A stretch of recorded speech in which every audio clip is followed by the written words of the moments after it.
Welcome back to the countdown. Here we are, YouTube. Finally made it, Hunter and I. Really exciting. We're glad to be here. Hunter? Yeah, good to be back, man. Been a long time. But we're excited. For those of you who don't know, we actually did a local radio sports show, but we feel like we wanted to connect with you guys. We wanted to interact with our fans, and this was something that me and Cam both decided to do. We said the heck with radio, and we came here to the internet, and we're hoping that we can get a lot of fans and a lot of followers, and you guys can chime in, and we can talk about whatever you guys want to talk about. We have a lot of sports knowledge. There's not a sport that me and Cam don't watch, I don't think. Nope. Except cricket. I'm not well with cricket, but I'll try. No, we really want to enjoy. We want to talk about sports you guys want to talk about, and really just cover the best topics and the most argumentative topics, since me and Hunter like to get into that every now and then. We are going to start with a little bit of baseball. I know this is big for me and Hunter right now. Man. Baseball took a turn. Man, what an offseason has been. So Shohei Ohtani, $700 million. Then you got Yamamoto, who got signed 12 years for $325 million. They also got Tyler Glass now for, I'd say, probably over $100 million. I think it was somewhere around two. I think it was over 200. So the Dodgers have made news. They've spent over $1.025 billion in players in just the past month. They are preparing themselves for the future. Oh yeah, there's no doubt about that. I mean, Ohtani has plenty left in the tank. But the reason why he's so, pricey is because he's two players in one, but still, $700 million on one player, that's unheard of. That's ridiculous. The craziest thing is a lot of people are complaining about the market. A lot of big market teams ruin baseball. Dodgers are ruining baseball. Yankees ruin baseball. Padres. All the big market teams ruin baseball. Is it really about the big market teams, though? Really, think about it. Is it the big markets teams' fault they take advantage of a league that has no salary cap? Good point. Obviously, you've heard me talk about this. I'm gonna sound like a broken record. Obviously, you've heard me say this 100 damn times. I'm gonna say it 101. There needs to be a cap in MLB. There needs to be a cap. This is ridiculous. We've seen it every year, time and time again, and they're always changing the rules in the wrong places. There needs to be a salary cap put in baseball, and yet it's not. And so I applaud big market teams because you know what? If the system's flawed, take advantage of it. It's simple as that. I don't blame the big market teams at all. I blame the system. The MLB has done nothing to fix this. They have done nothing to change it. And they are always talking about how they want to have a competitive league, right? Well, then let your actions speak and put a damn cap in the sport. But no, you don't want to. It's fine. It's like the NIL in college football. Just let them run ragged. Madhouse. Yeah, okay. So for people that don't know what we're talking about when we talk about a salary cap, the NBA and the NFL, for example, teams can only pay players a certain amount of money, and they only can have a certain amount of money altogether for a payroll for their players. So they can't go out and pay, for example, they can't go out and pay Patrick Mahomes $900 million. They're not going to have anybody else on the team, may not even have a team. Same thing with the NBA. The NBA has a soft cap. Now, the NFL has a hard cap, which they're a lot more stricter on the hard cap. The soft cap in the NBA, they can have a lot more players with a lot more money in their pocket. However, they're still restricted of some sorts. There are things that come back, and every year they do every couple years they do a settlement, in the NBA, which basically covers over what teams have spent money on. Are they spending money on the right players? For example, I will say this, Hunter, Ben Simmons is a good example of this. Ben Simmons makes a lot of money. He's trash. And Ben Simmons doesn't produce. He doesn't play half the games. He doesn't do a lot of the right things. He doesn't even show up, but he's still made over probably $300 million in the National Basketball League. He's crap. This is what they... I think it's the bargain negotiation. Yeah. They come in, and basically they decide what money needs to come back. What teams need to fix. And the collecting bargaining, that's what they do. But in MLB, they don't do that. You know what they do? You can go anywhere, and if that owner is willing to pay you $700 million like they did Shohei, then do it. The MLB causes their own problems. So as much as you want to blame the big market teams, they take advantage of a flawed system. Yeah, it's the system for sure, and that's a good point. And I like how you use Ben Simmons as an example. To me, Ben Simmons ain't worth a dime. Ben Simmons is useless. He's a crap player. When he got drafted number 1 overall, I laughed and I was like, "This is a joke. This dude can't shoot. This dude can't play at all." And they're like, "Oh, well, he's a defensive guy." No, he don't. He only play defense. Ben Simmons is a terrible draft pick. I think Ben Simmons was one of the worst picks of all time. Not as bad as the Cavs, though, when we drafted Anthony Bennett. That made me want to just, rip my eyes right out. I wish I never would have saw that. But, no, I don't blame the big market teams. I mean, am I mad at them? Yeah, but it's only because they're taking advantage of a flawed system. I blame the MLB more than anything. I think they're doing the right things in the wrong places. And I think they need to sit down and really put a hard cap in the sport. I talked to Cam about this earlier. I think the only cap or only sport that shouldn't have a salary cap is MLS, and that's it. I agree with you. Soccer should have a cap. I think that they're putting a cap in soccer is really hurting where the sport could go, and it's kind of like stopping the growth of the sport in MLS. But don't get me wrong, it's the fastest growing sport in America too. Well, like I told Hunter, the only reason the MLS has a cap is because of the popularity of the sport and how much revenue it's bringing back. And if it doesn't bring enough revenue back, then it's hard for them to pay excessive amount of money. It's hard for any club or organization to do that if they're not having the money. So, for example, Messi went to Miami. Say they paid him $500 million, right? Do they have the revenue coming back to be able to afford that type of price? Which they don't. They don't. Now, in the future, say if, we get more stars, more players, and this and that, the game becomes a lot more popular, becomes a top 5 sport in the nation, then they can go, okay, we don't need a salary cap. We don't need a salary cap. We just don't need it. We're trying, we're finally built the sport, we're bringing the stars, that's what matters. But I think that's the only reason, just because of popularity. The MLB has no reason. They have no reason not to. They just don't want to. The league just doesn't want to, and as everybody's complaining about big market teams, why don't somebody finally just blame the MLB committee? Why don't somebody just look their way and go, hey, are you going to fix this? Do I want the Dodgers to be an overpowering team? No. It's not fun. But if nobody's going to fix it or even try, then I applaud them. Yeah. Good for them. Good for them. It's like NBA with super teams. Like when Kevin Durant went to the Warriors. We all knew who was going to win the championship right then and there in free agency. It's not fun to watch. Who's going to watch that?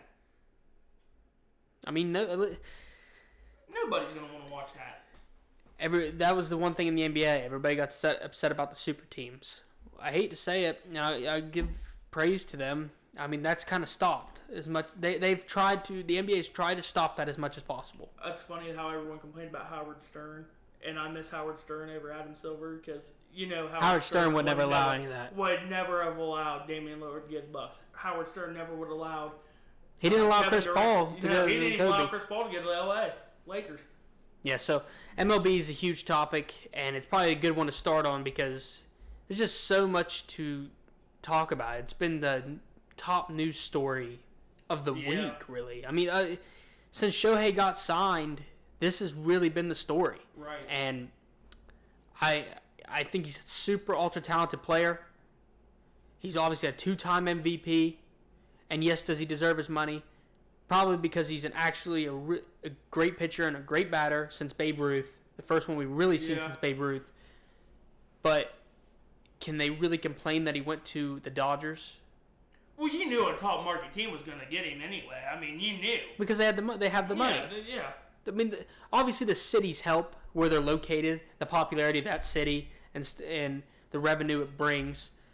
But it doesn't help when you got players and issues throughout the MLB. Nothing's going to get fixed with this sport unless they put in a cap. That's it. I mean, that's what we're looking at.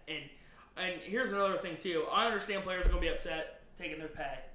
That's why I think if you're going to do a salary cap, you're going to have to reduce the amount of games played in the season as well. Yeah.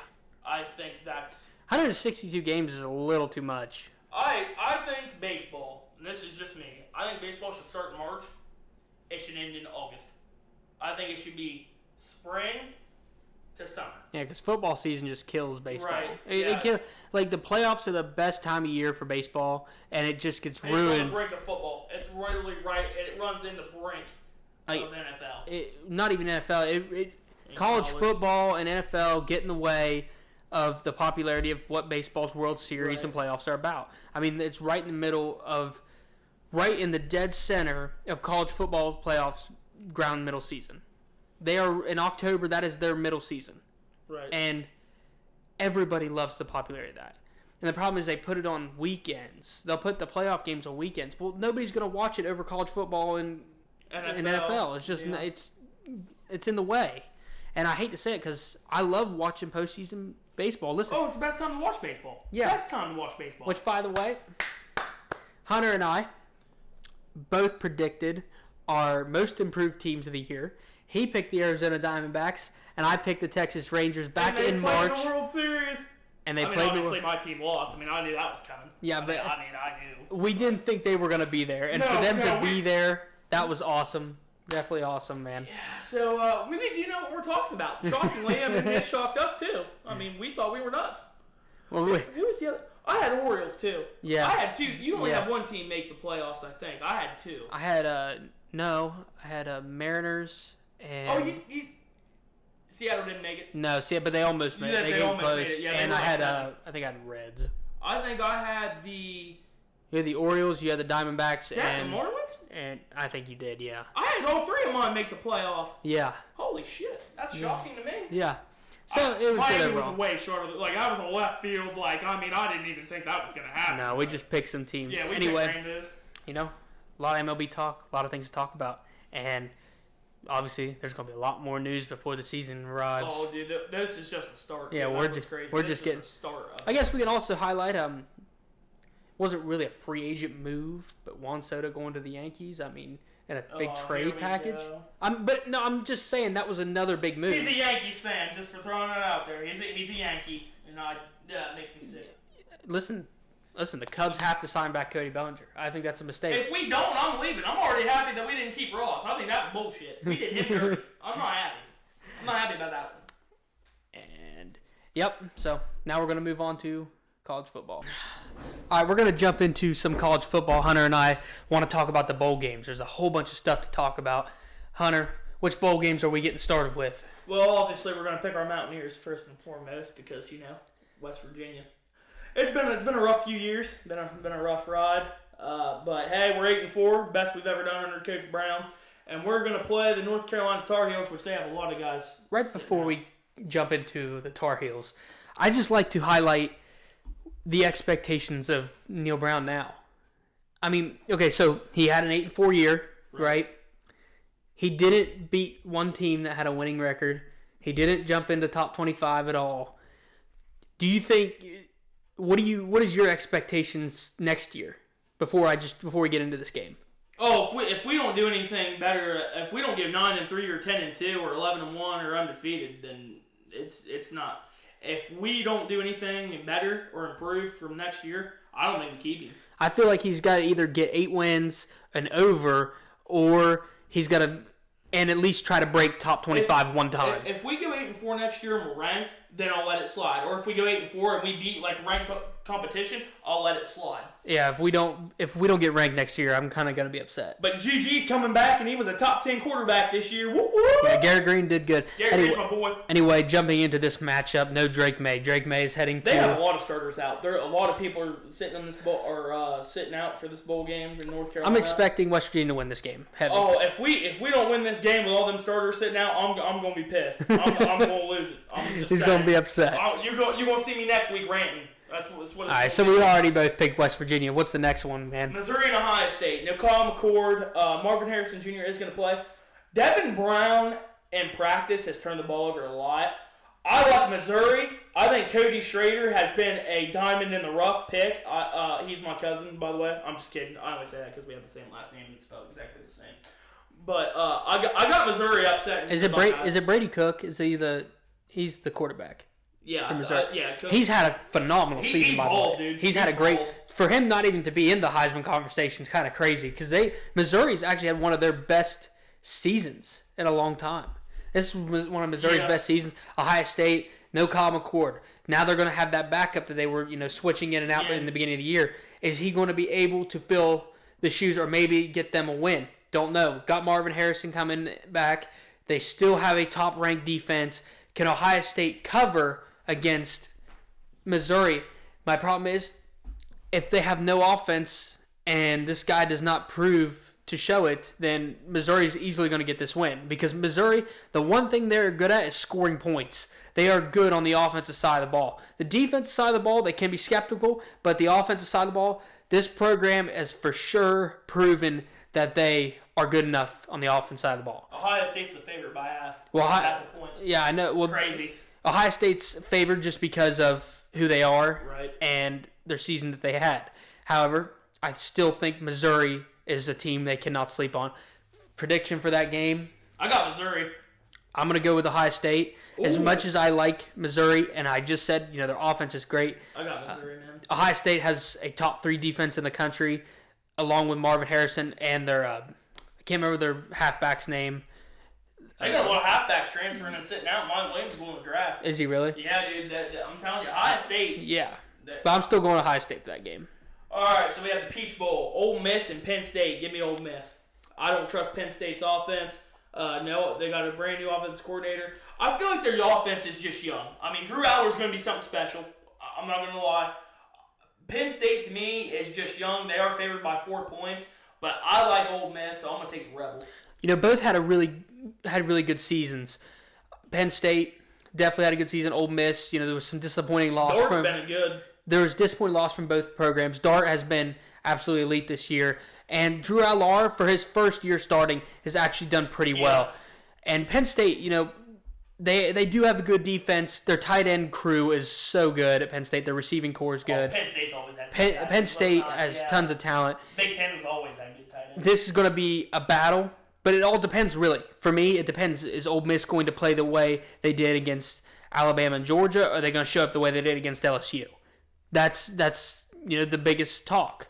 Because Ole Miss can score points, Dart can move the ball. However, there are games this year where Dart didn't move the ball. Where this team that can score 40 to 50 points in a football game couldn't score over 10 to 20 points. And they struggled. But then they played teams like LSU, and they dominated games. They played so well on the offense. The thing is, Penn State, for the most part, they've been consistent this year. They're consistent in what they do. How they do get started late throughout games, and I'm going to go with Penn State. I'm rolling with Penn State and Drew Aller. I think James Franklin, he has to get this win. I feel like his job has been really on the edge recently because he can't get over Ohio State and Michigan. He can't beat those teams, and I just feel like it's a must-win for James Franklin and Penn State. Okay, well, I wasn't in depth as I ought to be, but all right. Georgia and Florida State in the Orange Bowl. Georgia. Really? Georgia. See, I don't know. I think Florida State's pissed off. I think Florida State's pissed off. I think Florida State feels disrespected. I think Florida State, I know they don't want to play in this, but to me, this would be the biggest screw you to the CFP if they hand their ass to Georgia. It was the defending national champions, by the way. I really think, I'm telling you what, I'm going Noles. I think Florida State's got something to prove. And if they beat the reigning and defending national champions in the Orange Bowl, I think that will just make the playoff committee look even worse. I think Florida State needs to beat Georgia. I'm going Florida State. I'm rolling with Georgia. And the reason I'm going to roll with Georgia, between Florida State and Georgia should be the ones to be upset. There's never been a number one team who went into a championship game, lost, and been kicked out of the college football playoff. It has never happened ever before. Georgia just now got Carson Beck back. Carson Beck's coming back, still got Brock Bowers, still have a great defense, and still have a pretty elite running game. And That's a bold take, man. That's bold. And what Georgia's going to prove is if they beat Florida State like I think they will, Florida State doesn't have Jordan Travis. We don't know if Tate Maker's going to play. They have a third string. They beat Louisville 16-6. Well, yes, play like crap, yes, they do have a good defense. Is it good enough to beat Georgia's offense? No. Is it good enough to hold Georgia's offense? No. If Georgia beats Florida State by a landslide, it'll prove to the College Football Committee they made the right decision. That Florida State did not deserve to be in the College Football Playoff. All right, we'll see.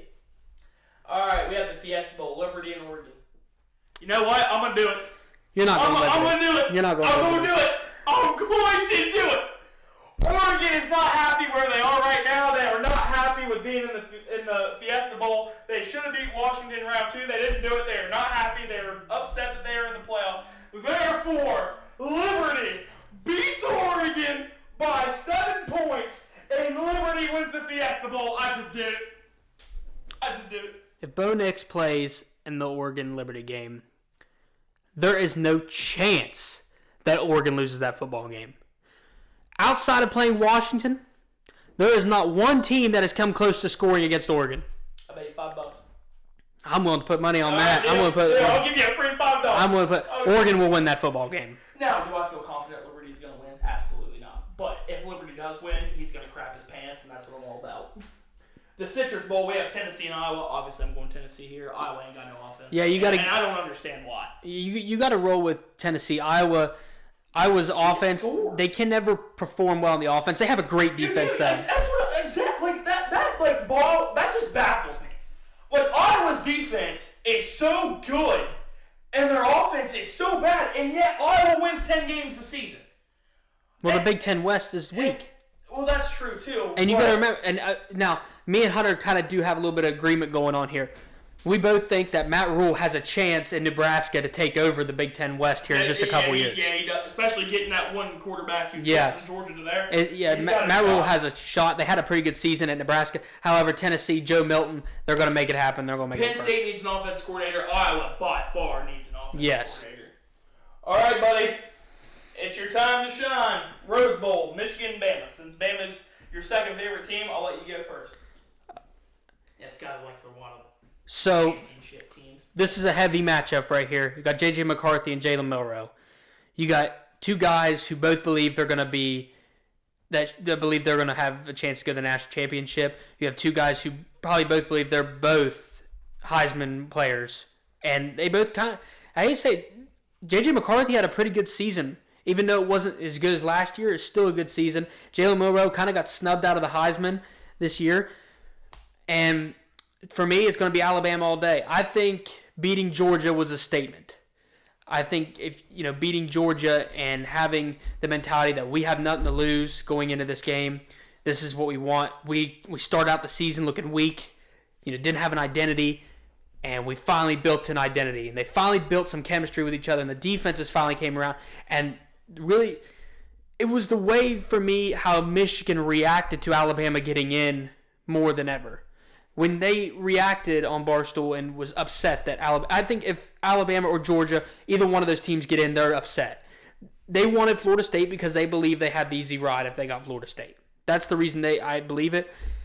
Michigan's a good team. Michigan's a talented team. Jim Harbaugh's a heck of a coach. He's done a great job, but I'm going to rely with Nick Saban and somebody who's done it time and time and time again and has not failed. I'm going to roll with Nick Saban in Alabama. When I look at this game, I think about how Harbaugh has underachieved in bowl games. I think about that. But this Michigan season to me was special. Through all the controversy, through all the bullshit, through all everything that's happened, they still played together. Now, they have regressed on offense, but they have still managed to play together and have beaten everybody put in front of them. And I feel like this year's different. Now, do I think Bama will win? Yes. Obviously, I think Alabama is going to win. But I'm going to pick Michigan. I think Michigan is the perfect Cinderella story, and I love Cinderella stories. I do. Yeah. So, I'm just to be different from you, I'm going to pick Michigan. I think Michigan is destined to win the national championship. I think this would be a great, big screw you to the NCAA. and I hate the NCAA. So I'm going to go Michigan. I respect that. It's a good opinion. It's a good one. All right, now we have Texas and Washington. This is the one And that the is. Super Bowl. This is one that's more of a toss-up, and I think you should pick Even first. like- I think you should you pick think I first. should pick first? I'd like to hear what you got to say first. Do I like Quinn Ewers or do I like Michael Penix better? Both defenses, to me, have been up and down. Both defenses have been bad.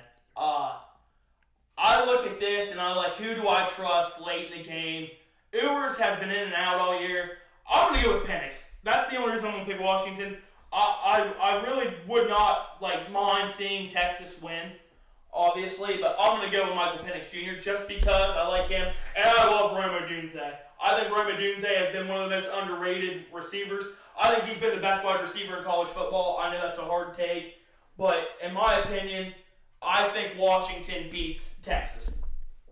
Looking across the board, this is a real discussion to have on this matchup because we really don't know who's going to win.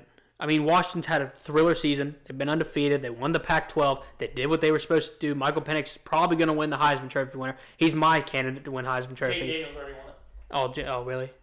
Yeah, I did. Oh, I sorry. thought that was bullshit, though. I agree with you. Anyway, Michael Penix is who I thought should have won. Yeah, Even Michael though Jaden Penix Daniels, Jr. should have won it. even though Jaden Daniels had a great season, I think Michael Penix should have won it. I know, like 8-4. What Yeah, but however, in the discussion, I'm going to roll with Texas and Quinn Ewers, and the reason is, I'm thinking this is probably, in my own opinion, will be a 2009 BCS rematch between Alabama and Texas. I think this is the showdown. Texas beat Alabama early in the season. I think Alabama's coming back for revenge. I think they might meet back up, which would be really crazy. But If that happens, I'm picking Bama. But see, now Texas is going to the SEC. Sarkisian has been the head coach, Steve Sarkisian. He has built himself a program. He has built himself a team worthy to be in the SEC. Quinn Ewers is definitely a good one. And listen, they lost Bijan Robinson last year, who I thought was the best running back coming out of the draft this year in the NFL. And they just added Brooks. And they have Jonathan Brooks in the backfield. And he got hurt, and then they got another one. They've got running backs. They got a Donnie Mitchell who came out of Georgia. They have a good offensive line. They have a good defense. The players are bigger. They're better. And when Texas plays their best football, and especially they did against Oklahoma State, they're a team to be reckoned with. I just don't trust Texas's defense against all the weapons Washington has in Penix. I think Penix can tear that secondary up. That's why I think Washington's defense really came alive against Oregon when they needed them to, and they did good against Oregon. So that's why I give the nod to Washington. I think it's a toss-up. Really, indecision. But, yep, it's college football, man. It's college football. Anything can happen. Well, guys, we talked a little bit about college football, and we talked about MLB. Those are the two topics we really wanted to cover today on today's show. Hunter, is there anything else you want to cover? Congrats on the Columbus Crew for winning the MLS championship, their third one in league history. Or franchise history, not league. Yeah, I mean, that's great. We still have NHL going on. We got UFC coming up. And we just had a huge fight in the UFC, but we're not going to go over that today. Hunter's excited about WrestleMania coming in April. But the Royal Rumble's first. Roman Reyes. We're going to get into that. Roman Reigns is probably going to win. Stop it. He's probably going to win again. Dude's garbage. You ain't wrestle. He's a cheerleader at best. Get the hell out of here. That title's a disgrace.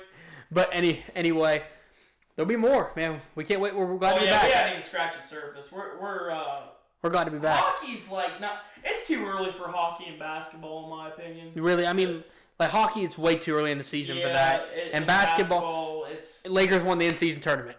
That's what happened. And they hung a banner for it. Kobe's rolling over in his grave right now. Because the only banner that man wants to hang is NBA championships, and they hang the NBA Cup. Slapping that man's face. Yeah, that's another topic to get into another day. Anyway, guys, thanks for tuning in. Please subscribe to the YouTube channel so we can do live content. Yes, guys, please like and subscribe. And if there's anything you guys want us to talk about, more than welcome to type in. Yeah, comment in on the video. Comments all the time. We'll be doing this more often. We're hoping to do it more regularly, weekly. So, yeah, please like and subscribe. Sometimes it'll be in person. Sometimes it's going to be remote. But we'll figure it out. Anyway, I'll see you guys later. Have a good one.